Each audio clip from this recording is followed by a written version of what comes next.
لها ما كسبت وعليها ما اكتسبت ربنا لا تؤاخذنا إن نسينا أو أخطأنا ربنا ولا تحمل علينا إصرا كما حملته على الذين من قبلنا ربنا ولا تحملنا ما لا طاقة لنا به واعف عنا واغفر لنا وارحمنا أنت مولانا فانصرنا على القوم الكافرين وقال الله تعالى في كتاب المجيد هو الذي أرسل رسوله بالهدى ودين الحق ليظهره على الدين كله وكفى بالله شهيدا محمد رسول الله والذين معه أشداء على الكفار رحماء بينهم تراهم ركعا سجدا يبتغون فضلا من الله ورضوانا سيماهم في وجوههم من أثر السجود ذلك مثلهم في التوراة ومثلهم في الإنجيل كزرع أخرج شطأه فآزره فاستغلظ فاستوى على سوقه يعجب الزراع ليغيظ بهم الكفار وعد الله الذين آمنوا وعملوا الصالحات منهم مغفرة وأجرا عظيما صدق اللہ العظیم۔ اللہ تبارک و تعالیٰ قرآن مجید میں ارشاد فرماتا ہے، اللہ کسی متنفس پر اس کی مقترس سے بڑھ کر ذمہ داری کا بوجھ نہیں ڈالتا، ہر شخص نے جو نیکی کمائی ہے اس کا پھل اسی کے لیے ہے، اور جو بدی سمیٹی ہے اس کا وبال اسی پر ہے۔ ایمان لانے والوں تم یوں دعا کیا کرو، اے ہمارے رب ہم سے بھول چوک میں جو قصور ہو جائیں ان پر گرفت نہ کرنا، مالک ہم پر وہ بوجھ نہ ڈال جو تو نے ہم سے پہلے لوگوں پہ ڈالے تھے، پروردگار جس بار کو اٹھانے کی ہم میں طاقت نہیں ہے وہ ہم پر نہ رکھ، ہمارے ساتھ نرمی کر، ہم سے درگزر فرما، ہم پر رحم کر، تو ہمارا مولا ہے،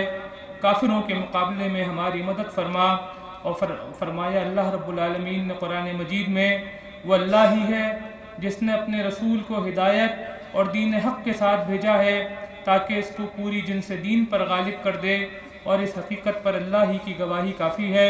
محمد صلی اللہ علیہ وآلہ وسلم اللہ کے رسول ہیں، اور جو لوگ ان کے ساتھ ہیں وہ کفار پر سخت اور آپس میں رحیم ہیں۔ تم جب دیکھو گے انہیں رکوع و سجود اور اللہ کے فضل اور اس کی خوشنودی کی طلب میں مشغول پاؤ گے، سجود کے اثرات ان کے چہروں پر موجود ہیں جن سے وہ الگ پہچانے جاتے ہیں۔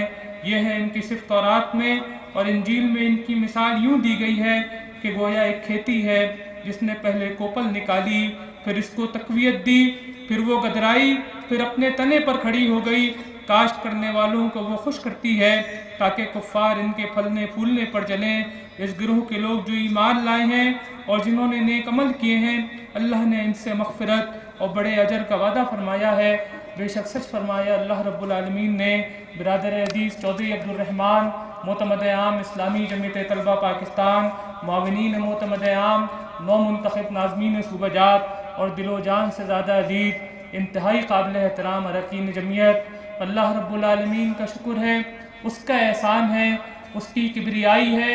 اس کی بڑائی ہے،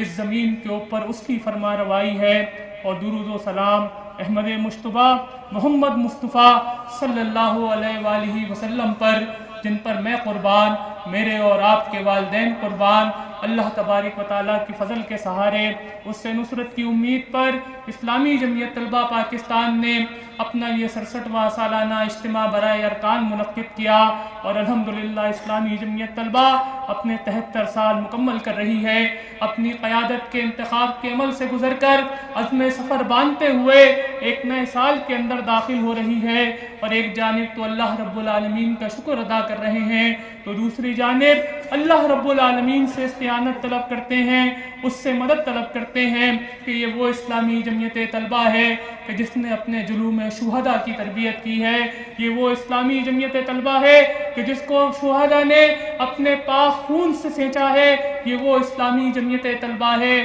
جو پاک باز نوجوانوں کی اجتماعیت ہے، یہ وہ اسلامی جمعیت طلبہ ہے جو آج کے دور میں کار نبوت کی انجام دہی کر رہی ہے، یہ وہ اسلامی جمعیت طلبہ ہے جو حق کی تلقین کرتی ہے، معروف کی تلقین کرتی ہے، یہ وہ اسلامی جمعیت طلبہ ہے جو غلبہ دین اور اقامت دین کی تحریک کا حصہ ہے، یہ وہ بابرکت اجتماعیت ہے کہ جس کے ساتھ چلنے والے لوگوں کا انتخاب اللہ رب العالمین کرتا ہے۔ اس اجتماعیت کی ذمہ داری، اس بابرکت کام کی ذمہ داری، اس پاکیزہ کام کی ذمہ داری، اس نبوت کے مشن کو لے کر چلنے کی ذمہ داری ہم جیسے ناتواں کندھوں کے اوپر ڈال دی گئی ہے، جو اپنی کمائیگی کا احساس رکھتے ہیں، جو اللہ تبارک و تعالیٰ کے سامنے اپنے گناہوں پہ توبہ اور استغفار طلب کرتے ہیں۔ وہیں جو ساتھی آپ کے سامنے حلف اٹھا رہے تھے، کوئی اپنے گھر میں اپنی والدہ سے کہہ کے آیا تھا، اپنی ضعیف ماں کو کہہ کے آیا تھا، اپنے بوڑھے باپ کو کہہ کر آیا تھا کہ اسلامی جمعیت طلبہ کے سالانہ اجتماع سے ہو کر آ رہا ہوں،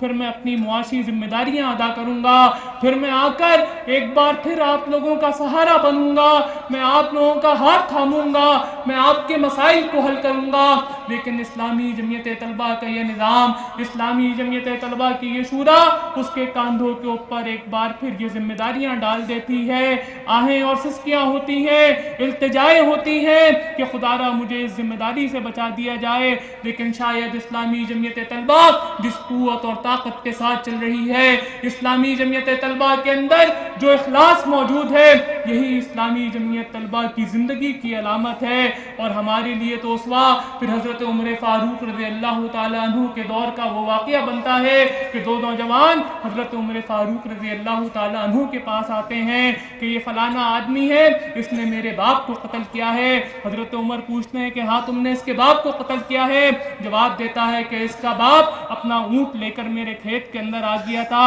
اس کا اونٹ میرے کھیت کو چر رہا تھا، میں نے اس کے اونٹ کو پتھر مارا، اس کے باپ نے جواباً مجھے پتھر مارا، جب میں نے جواباً پتھر مارا تو اس سے اس کے باپ کا انتقال ہو جاتا ہے۔ حضرت عمر رضی اللہ تعالیٰ عنہ کہتے ہیں کہ اس کا تو قصاص ہوگا، اس کا تو بدلہ لیا جائے گا۔ وہ ان کے سامنے التجا کرتا ہے، میں صحرا میں پیچھے اپنے بچوں کو اور اپنی بیوی کو چھوڑ کر آیا ہوں، مجھے اتنا موقع دے دیجئے، میں ان کو جا کر بتا دوں کہ میری زندگی ختم ہونے والی ہے، میں ان کے لیے زیادہ راہ زندگی گزارنے کے لیے کچھ سامان کر کے آ جاؤں۔ بھرا مجمع ہے، اجنبی موجود ہے، کہتے ہیں کہ کون ہے کہ جو اس کی ضمانت لے لے گا؟ حضرت ابو ذر غفاری رضی اللہ تعالیٰ عنہ کھڑے ہوتے ہیں، کہتے ہیں کہ میں اس کی ضمانت لیتا ہوں، کچھ دن اور کچھ ایام طے ہوتے ہیں کہ اس کے بعد یہ بندہ واپس آئے گا اور اس سزا کے اوپر عمل درآمد ہوگا۔ وہ دن گزر جاتے ہیں، راتیں گزر جاتی ہیں، شام کا آخری پہر ہے، وقت ختم ہونے کو ہے،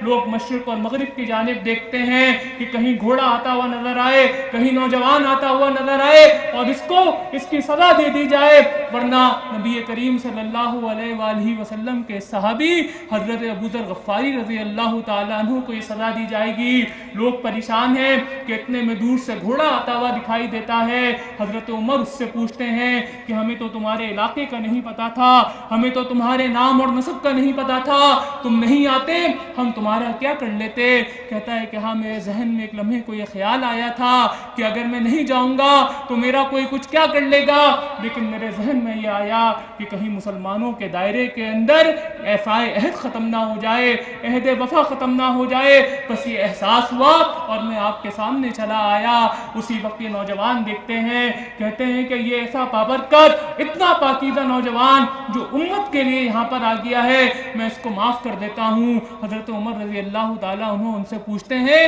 کہ تم نے کیوں معاف کر دیا اور پہلے معاف کیوں نہیں کیا؟ جواب دیتے ہیں کہ ہم نے اس لیے معاف کر دیا کہ مسلمانوں کے اندر صلہ رحمی ختم نہ ہو جائے۔ اور حضرت ابو ذر غفاری سے پوچھتے ہیں کہ آپ نے کس بنیاد پہ اس کی ضمانت لی تھی؟ آپ تو اس کو جانتے نہیں، نام نسب خاندان کو نہیں جانتے۔ حضرت ابو ذر غفاری رضی اللہ تعالیٰ عنہ کہتے ہیں کہ میں نے اس لیے ضمانت لی تھی کہ مسلمانوں کے معاشرے کے اندر اعتماد ختم نہیں ہو جائے۔ میرے دوستو، یہی ہمارے لیے اسوہ ہے۔ جب ذمہ داریوں کا یہ بارے گرا ہمارے ناتوا کندھوں پہ رکھا جاتا ہے تو یہی اسوہ بنتا ہے کہ اگر ہم نے یہ ذمہ داریاں نہیں اٹھائیں، اگر اسلامی جمعیت طلبہ کے اس نظام کی پابندی نہیں کی، تو اسلامی جمعیت طلبہ پھر ان تعلیمی اداروں کے اندر، مملکت خداداد پاکستان کے اندر غلبہ دین کی یہ جدوجہد کیسے کرے گی؟ یہ کارواں تو اسی طرح بڑھتا چلا جاتا ہے، لوگ آتے ہیں، اپنی ذمہ داریاں ادا کرتے ہیں، آگے چلے جاتے ہیں، اور میرے دوستوں اور ساتھیوں، ہماری ساری جدوجہد للہ فی اللہ ہے، ہم اللہ رب العالمین کے لیے کام کر رہے ہیں۔ اس دنیا کے اندر اگر کوئی چیز ہمیں مطلوب ہے تو اللہ رب العالمین کی رضا مطلوب ہے، اور آخرت کے اندر اگر ہمیں کوئی چیز مطلوب ہے تو ہم اس کی جنتوں کے طالب ہیں، اور اللہ رب العالمین سے ہی ہم استعانت طلب کرتے ہیں، اس سے ہی مدد مانگتے ہیں، اس سے ہی نصرت طلب کرتے ہیں۔ میرے دوستوں اور ساتھیوں، ہم جس مشن کے علمبردار ہیں یہ نبوی مشن ہے کہ جس کے لیے اللہ تبارک و تعالیٰ نے اپنے انبیاء کا انتخاب کیا تھا، یہ وہ مشن ہے کہ جس کے لیے اللہ تبارک و تعالیٰ نے صحابہ اکرام کا انتخاب کیا تھا، یہ وہ مشن ہے کہ جس کے لیے اللہ رب العالمین نے صالحین کا انتخاب کیا تھا، اور اب یہ بارے گرا میرے اور آپ کے کندھوں پر ہیں کہ میں نے اور آپ نے اس نبوی مشن کو لے کر آگے چلنا ہے، اور یہ مشن تعمیر انسان کے ذریعے تعمیر جہاں کا مشن ہے، پورے معاشرے کی تعمیر کا مشن ہے، انسانیت کی اصلاح کا مشن ہے، خیر کے فروغ کا مشن ہے، اور یہ وہ مشن ہے کہ جب حضرت ابراہیم علیہ السلام خانہ کعبہ کی تعمیر فرما رہے تھے تو دعا کر رہے تھے کہ ربنا وبعث فیہم رسولا منہم یتلو علیہم آیاتک ویعلمہم الکتاب والحکمہ ویزکیہم، کہ اللہ اس قوم میں سے ایک ایسا رسول اٹھانا جو تیرے بندوں کو تیری آیات کی تلاوت کر کے سنائے، ان کو کتاب و حکمت کی تعلیم دے، ان کا تزکیہ کر دے۔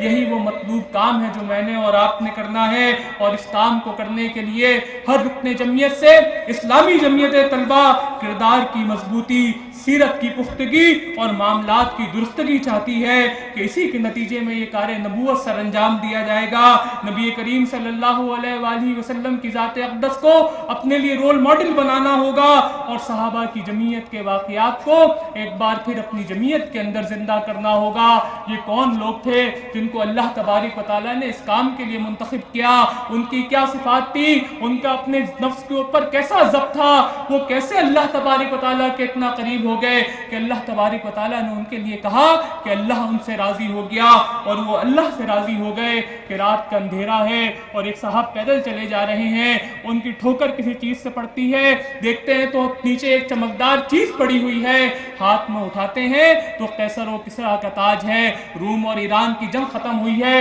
اپنے چہرے کے اوپر چادر لپیٹ کر خلیفۃ المسلمین کے پاس وہ تاج لے کے پہنچ جاتے ہیں، ان کے پاس آتا جا مسکرا کر کہتے ہیں کام تو میں نے اللہ تبارک و تعالیٰ کے لیے کیا ہے، جس کے لیے میں نے کام کیا ہے میں اسی سے اس کے اجر کا طالب ہوں، میں دنیا کے اندر اپنا نام بتا کر اپنا اجر ضائع نہیں کرنا چاہتا۔ یہ کیسا نفس پہ کنٹرول تھا کہ کہیں ایمان ضائع نہ ہو جائے، کہیں ریاکاری نہ ہو جائے، کہیں میرا کوئی عمل اللہ تبارک و تعالیٰ کے نزدیک ضائع نہ ہو جائے۔ اور میرے دوستو، یہ وہ نوجوان تھے، میری اور آپ کی طرح کے نوجوان تھے کہ جب بیت المقدس فتح ہوا، مسلمان فوجوں نے فتح کیا، 20 سے 30 سال کی عمر کے نوجوان تھے، وہ اس وقت سپہ سالار کے پاس آتے ہیں، کہتے ہیں کہ آپ ہمیں اجازت دیجئے کہ ہم اس شہر کو دیکھیں، سنا ہے کہ بڑا خوبصورت شہر ہے، شہر کے اندر جاتے ہیں، کئی گھنٹے لگا کر واپس آ جاتے ہیں۔ اب سپہ سالار پوچھتا ہے کہ شہر میں تم نے کیا دیکھا؟ کہتا ہے کہ ہم تو شہر میں کچھ نہیں دیکھ سکے، جب ہم شہر میں گئے تو نوجوان لڑکیوں کے ٹھٹ اپنی چھتوں کے اوپر نکل آئے، اور ہم نے تو نبی کریم صلی اللہ علیہ وآلہ وسلم سے سنا ہے کہ پھر نظریں نیچی کر کے چلا جاتا ہے۔ یہ کیسا ایمان تھا، یہ کیسا ضبط کے اوپر نفس تھا، یہ اللہ رب العالمین سے کیسا تعلق تھا کہ بندہ اللہ اور اس کے رسول صلی اللہ علیہ وآلہ وسلم کے ہر حکم کو بجا لاتا ہے۔ اور یہ بیت المال سے کچھ اونٹ بھاگے ہیں، حضرت عمر خلیفۃ المسلمین ہیں، پوری دنیا کے بادشاہ کہ جن کے زیر نگی کئی لاکھ مربع میل کا رقبہ ہے، کہ جن کے ایک حکم کے اوپر کئی لوگ اپنی جان